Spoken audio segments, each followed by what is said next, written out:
Hello. It's 32 days until Half Human, The Prison Key is released on the 2nd of December. A brand new book series that's been written in a brand new way because it's not just me, the author, writing it, it's me and my co authors and collaborators who also helped to write it at a school that I work at. This is a great project if you're a school, if you're a writer, to take up. Go look at previous videos that you'll find here on this channel and learn a bit more about this project. But either way, this is a book series written by me and the readership of this story. And it's coming out soon, but today it's Halloween. And myself and the boys at Rugby who work together on this book series are going to share with you a horror story that we conceived in this universe. Now, you're going to need some background to Half Human to understand a little bit about it, but not spoilers and not too much. This story takes place in a place where there are various groups of people with the same superpower, and they've all sort of separated out into these like different tribes who work together. Okay, it's not like, say, the X-Men universe where everyone's got a different power and they all work together. Instead, these powers are so much more ingrained in society, and so they've all like banded together. And this one takes place with the Astral Tribe, who have telepathic abilities. You know, the ability to change minds, read minds, put stuff into minds, all that kind of stuff. And they built a culture around this superpower, and they've evolved separate from the others. So we've created a terrifying situation that a person with these kind of powers might have to face. All you need to know is that the main character is telepathic. They live in a volcanic region with other telepaths. I hope you enjoy this story. We all hope you enjoy this story, and we all hope it scares you. Stay safe tonight. Happy Halloween. The footsteps in the snow. Etel stepped out into the cold and turned around to walk backwards. His friend, Hapt, closed the door behind him to keep the freezing winter air out and the cosy fireplace heat in. Etel waved at his friend, who waved back through the glass window set in the front door. The two friends kept waving at each other, gesticulating more wildly and smiling broadly as they tried to one-up each other in their farewells. Finally, though, Etel had to concede this good-natured competition, as his arms were tired, and he turned away to wander home through the snow. The delicate flakes that had been falling in the last few hours scrunched under his feet with each step. As he lifted each foot, they left behind not just a pure white indentation, but ice mixed with dark ash. The two sets of footprints behind him left a stark trail back to Hap's settlement, now disappearing in the snowfall.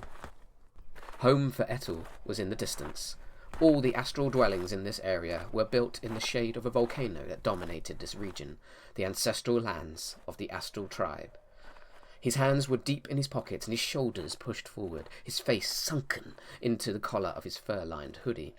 The crystals in his skull were dull and barely alight. He was reaching out with his mind, waiting, hoping to connect to a mind in his village. He felt the presence of Hapt diminishing as the two remained linked. As the link teetered on finally being cut, Etel bit his bottom lip. Astrals hated to be alone without a mind to join with. As Hap's cheerful feelings frayed, then finally drifting apart, Etel's steps quickened to sooner reach the range of his own village. Despite the biting, skin-chilling air, he risked lifting his head out of his warm top and looked far ahead of him across the ash fields. Maybe an hour away was the glow of candlelight in the windows of the houses of his village, not far from a warm fire. The village almost vanished in the snow. The small pond on the outskirts was indistinguishable from the rest of the ground around it. Each house looked like the head of a small person wearing a hat popping out of the snow, as if they had been suddenly covered by an avalanche. It was a picturesque sight. And he was ready now to sit by the dancing flames of his house's hearth, to cook meats over the embers afterwards, and drink heartily from berry-infused drinks his mum made. Oh, it'd be delicious, it'd be wonderful to be back in that warmth. The shadow of the volcano stretched further over the landscape. The sun was disappearing behind it, and the sky was turning dark blue. The white ash fields summoned blurred shadows, the milky landscape refusing to let go of light of the sun, and stole the light of the moon to show Etel the way. For a long time, Ettel walked a curious route home, keeping himself as much as possible in the sun's rays, which took the edge of winter's cold blade. Now, though, the shadow of the mountain had caught him, and his muscles and crystals were nearly frozen. He stopped only once to admire the mountain that was alive, as it eclipsed the sun, and the light of the day took a break from warming the world. It was a fantastic sight, and Ettel wanted to watch for ages, yet the chill of the night was seeping into his bones. So, thinking of salted flavador, recently delivered to the village only yesterday, he looked down at his feet, keeping his face hidden from the snowfall, and trudged on. Then, as he lifted his right foot, he caught a sight of a stain on the side, and paused with it in mid-air to look at. At the time, although his ears heard it, he didn't register the fact that the snow still crunched, even though his foot had not come down. He turned his shoe to the side and snarled. The stain was a red mark up the side of his shoes. He knew what it was. It was from a red rock that you sometimes found in the ash fields. It was like graphite, which you rubbed on paper, and it would leave a mark. The rock was the same, but a deep crimson. Astrals used it to dye their clothing. However, as he had walked through the snow, Ettel had accidentally scraped his shoe against one, and now it had left a mark on his otherwise pristine footwear. Normally, he would have seen such a rock and avoided it, but the fresh dusting of snow, care of the Volant tribe, had given everything on the ash fields a cover, and he hadn't seen it. He planted his foot, whipped around, his eyes scouring the 2 sets of footprints he had left in the snow. He searched for the red rock in the crushed ice, his eyes darting from ash-black footprints and white snow. Then he caught a glance of red a few meters behind him. He trudged over and picked the rock up. Its dusty texture left behind a red stain in the snow. In the partially melted ice, it ran with the water. Ettel stared angry at the rock, his face shaking. It was a bit weird to be angry at a rock, but his shoes were new, and now that stain would never come off. He chucked the stone as far as he could, and it fell into the whiteness like a blood drop on fresh linen. He growled in frustration, then kept walking. Maybe there's a way to clean it off. Mum would know, he thought to himself, and then he stopped. His blood ran cold in his veins, colder than even the weather could chill it. His lips slowly and silently formed the words, 2 sets of footprints. He felt a pressure on the back of his skull, like something was latched there, a feeling something was right behind him. He wanted to turn around, but didn't dare. No, it can't be, he told himself. But the footprints, 2 sets. It had to be something else, he thought, and relaxed a little. Is there a Morphosis there? He said. Are you hiding? Camouflaged in the snow? He asked. He turned his head slightly, hoping for an answer in Ontarian, but there was none. Just silence. No sound, all of it muffled by the ice flakes around him. He managed to smile, though, but it was no good humour or good-natured acceptance of a prank well played, only hope that he would get a response from the Morphous tribe eventually. The person who could pretend to be anything, who could morph their body into anything, just trying to scare him. Surely that's what this was. Please, he managed to say. Good joke, right? He looked into the darkness behind him. No laughter answered that question. Ettel looked forward at his village, which seemed to be moving away from him now. His breathing was getting faster. His skin was crawling. He needed to be sure. He bent his legs and jumped from a standing position as far as he could. When he landed, he looked behind him. He had left a meter gap between where he now stood and where his last set of footprints were. Ettel waited. The gap he had left remained pristine. He smiled and wanted to whoop in joy. He had been wrong. He realized what had happened. He was not being followed by what he feared. Someone had obviously walked out into the snow, then turned back. Or maybe a Volant had walked this far in the snow for some reason before flying away. It was just pure coincidence that Ettel had noticed the footprints now. Ettel shook his head at his own lack of observational skills. He must have strolled next to these footprints all the way and not even registered them. He wasn't being followed by one of them. He turned back to face his village. The snow crunched behind him. Ettel froze and slowly turned his head. The snow was marred by 2 more fresh prints, yet nothing was standing behind him, nothing that he could see. Etel backed away, and following him came more prints, appearing seemingly out of nowhere. The ice would just depress and flatten. The foot appeared to have 3 toes. He closed his eyes, and the crystals on his head lit up. "Mother, can you hear me?"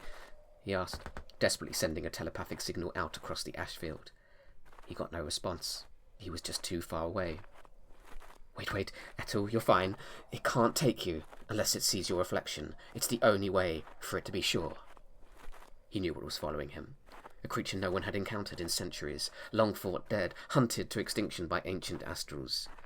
But he knew about them from the stories his older brother had told him. It had no name. It was only known by the trace it leaves in the world. Footprints. Etel took darting steps backward, and every time he did, a new print appeared that was not his own.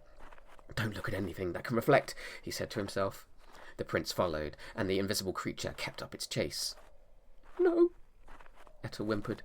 His brother's words echoed in his mind. Once this tale had been told in a jovial fashion, as siblings attempted to scare one another. Etel recalled his brother's haunting voice that he had put on to emphasize the terror and the warning the story had meant to teach. Don't look in a mirror, or anything that can reflect. Don't look into the image of its eyes.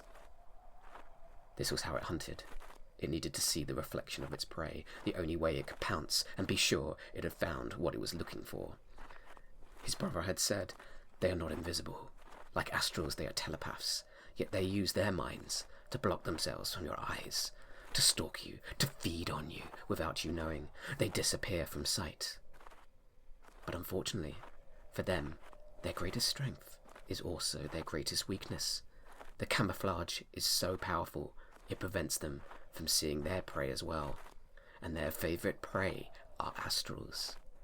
They too are affected by their own camouflage, erasing not just them from the sight of others so they can hunt, but other creatures from their sight too.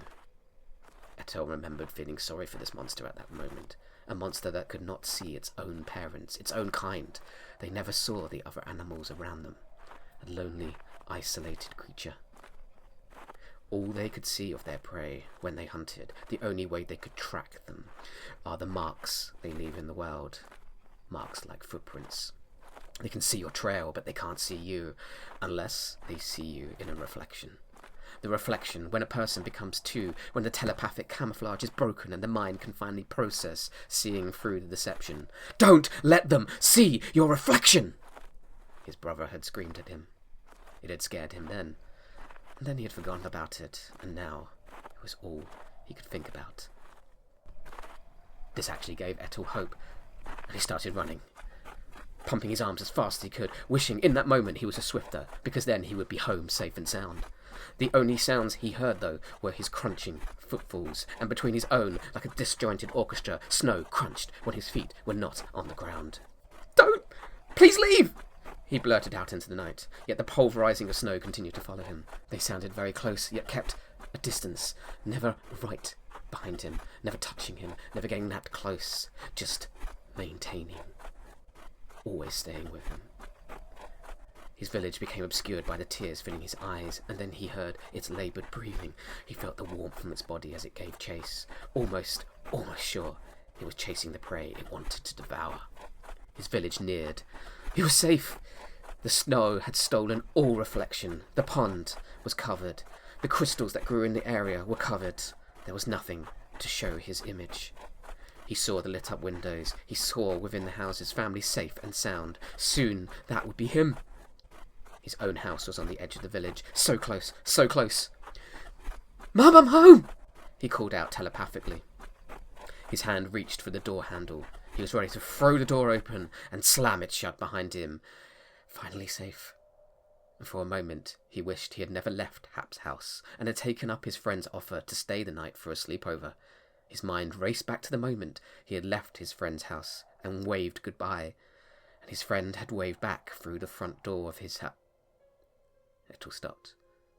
The door to his house was not all wood. It was like Hap's front door, affixed in the centre, running the length of the frame, was a thin glass pane. A pane added so you could see who was knocking at your door. Too late to turn away, Etel caught not just his own reflection, but the reflection of his pursuer.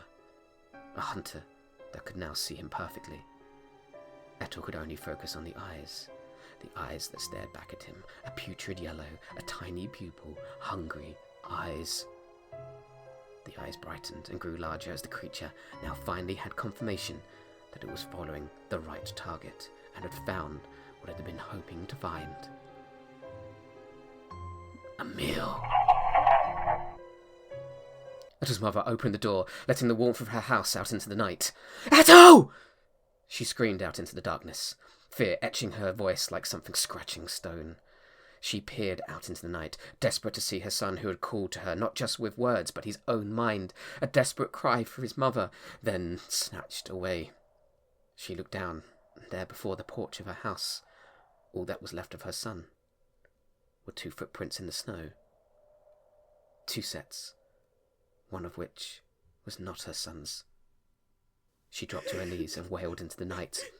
The crystals in her skull glowed brighter and brighter as they reached out for him. Her heart broke when the last thing she felt of her son was his absolute terror.